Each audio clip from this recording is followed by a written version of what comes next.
Hello, today I'm going to be explaining sequence, selection and iteration, this time using C# as the language of choice. So starting with sequence, what a sequence is the flow of code going from one line to another. I've just chosen this little section here just to show you how simple it is. Simply we've got the first line writing what is your name, the second line reading that, and then the third line writing hello and then your name. So the sequence is that it does this first line, it does this second line, and then it does this third line in that simple order. Then we're going to look at selection. I'll show you the code running in a second. Actually, I'll show you the sequence now. So if we run it, we should see what is your name, and we can enter Alex, and then it'll say hello Alex. Simple, right? Now we're just going to move on to selection. Sequence is really easy, so now this is a bit more advanced stuff. Selection is ifs really, and elifs and elses and stuff of that similar sort of nature.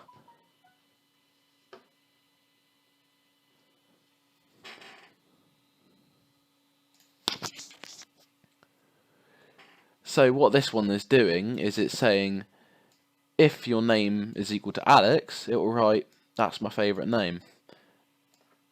Anything else, so if it's not Alex, if it's any other sort of input, any other name, any other string, anything else, it will say I think Alex is the best name.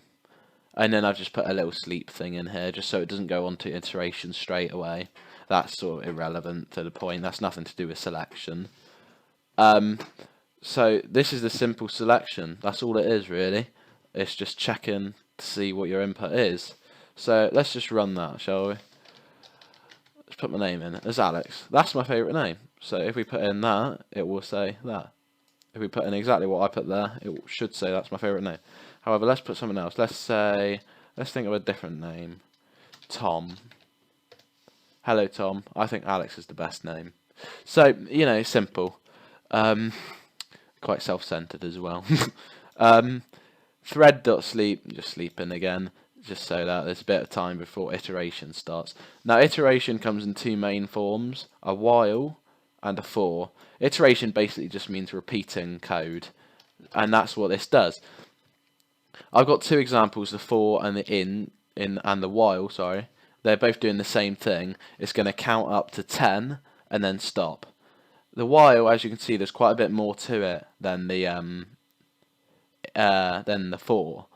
However, it is quite simple still. What it's saying is it's setting up the int, the variable, which is an integer y, setting it to 0. Then we're saying while y is less than 0, less than 10, while y is less than 10, sorry, what it will do is it will add 1 to that number. It will write on your screen the number is equal to, and it will say what it's on currently. Here's a little sleep again, just to sort of show how it's added a number on. Otherwise, it will just pop up at the same time, just to show it in order. That's nothing to do with any of this. Then what it will do is once it's finished, once it's got to 10, it will break outside of the while and then just continue on to the next line, which says success. The number is now on 10, and then it's going to sleep again.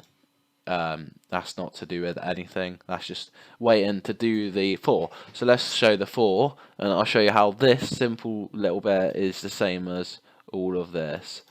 So what it's doing is it's doing for showing like the amount. That means like for the amount. It will repeat if you get me. Again, we're setting up the integer here. This time we're using I, so we don't use the same number. Setting it to 0. We're all doing this all on the same line. As you can see, we've got while, and then the rest is next. Whereas here, what we're doing is we're doing it all inside the same line as the for. So then, once it's set up, I as 0, it's gonna check to see that it's less than or equal to 10, and then it would add 1 to I, and every time it does that, it will print out number is I, and then just sleep, just so it doesn't go straight back to it and do it again. So let's see the two iterations in action, shall we? Let's put my name in there. So we should see, yeah, 1, 2, 3, 4, 5. This is while at the moment. So, and then success, number is now on 10. We should see the 4 starting in a second.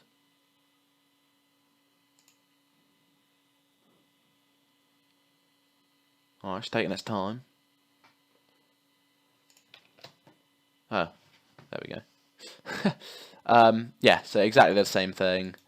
Apart from it wanted to stop on 8 apparently. There we go, okay. I just had to click enter just to continue because I think they froze it for a second or something. So let's have a look, shall we?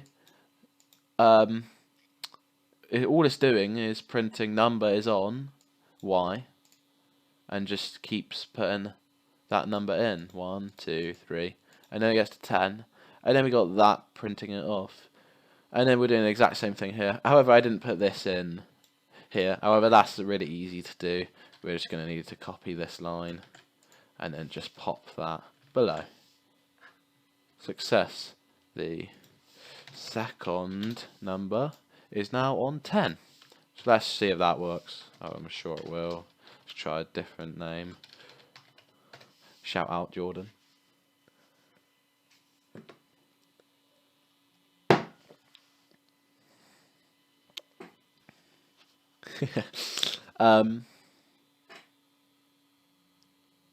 There we go, success. The second number is now on 10.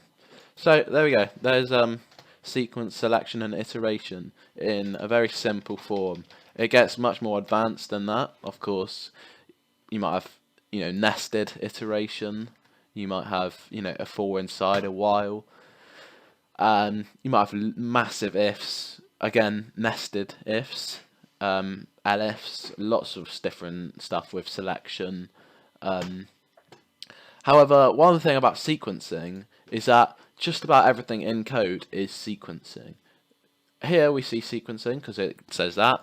It will check, it will move on to this line if it is, and it will move on to this line if it isn't. So there's the sequence of it, flowing through there. And the same with while. We got that, the setting up of the variable, then the